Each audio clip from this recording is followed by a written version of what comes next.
Rise and shine, Apocalypse Scouts. Today we are talking about canning vegetables. When the zombie apocalypse rolls around, food will play an important role. Here at the Art of the Apocalypse, we live by a very simple rule. Eat food, don't be food. And the less dependent you are on the local supply chain and the local grocery store, the better your odds are at surviving the critical first wave of a zombie apocalypse. Welcome back, everybody. I'm Crazy Conspiracy Dude, your pre-apocalyptic source for post-apocalyptic information.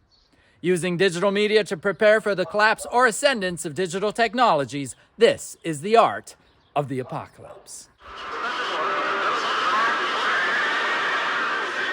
You're listening to Radio Free Apocalypse. We have left the city for a while to do some work on our garden. If you have access to a bit of land, you might want to consider growing a garden or raising chickens. This will give you year-round access off the grid to the freshest eggs and the most nutritious foods. We're going to be here a lot for the next few months, although it's too early to harvest anything here just yet, except for some lettuce and eggs and a few strawberries. By August, this land will be covered with more fruits and vegetables than we could possibly eat all at once.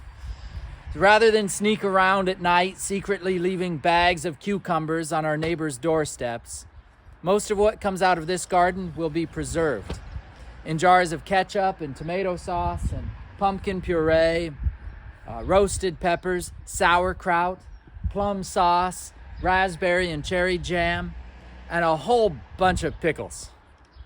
Now, although this canning won't happen for a few more months, today we're going to pickle some cucumbers and carrots to try out some new recipes ahead of the harvest. All right? Follow me.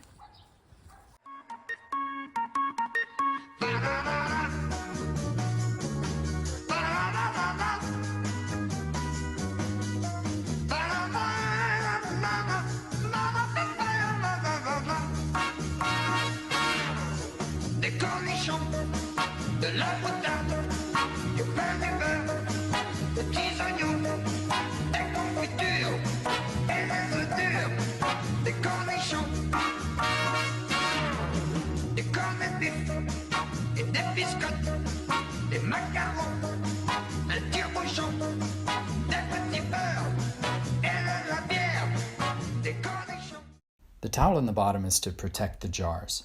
And so this is an old school, low-level hot water bath. This method conserves energy and can be done in a smaller pot and with less water. For maximum sterilization, though, the tops of the jars should be an inch below water. But in the apocalypse, this method will work. These are some jars from last year. Mushrooms, pears, peppers. They all use different recipes, but as a general rule, most vegetables can be preserved with a solution of at least 50% vinegar and at least 10 minutes in boiling water.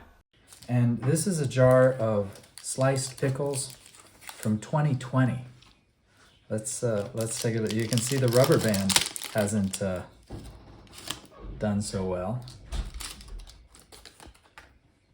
Let's see how these did. The seal is still intact. We're gonna listen. There's a satisfying pop. I wish you could try that. That's really complex. Now, if you're like me, you might be wondering why this process is called canning and not jarring. Did you know? Since the 1770s, militaries in Europe have been preserving cooked food in a variety of canisters, from glass jars to tin boxes. The process of preserving food in canisters is called canning. During World War I, factories in Europe and the United States began perfecting this canistering process using cylindrical metal canisters, which eventually came to be known as cans. Now, awkwardly, the can opener had not been invented yet, so soldiers were cutting cans open with bayonets or smashing them open with rocks. And when mason jars became widely available in the 1850s, it became possible for people to conveniently canister things at home using jars, of course. And in 1955, the first can opener was patented, and the rest is history. Although the parts leading up to that were also history. And that's all for today, Apocalypse Scouts.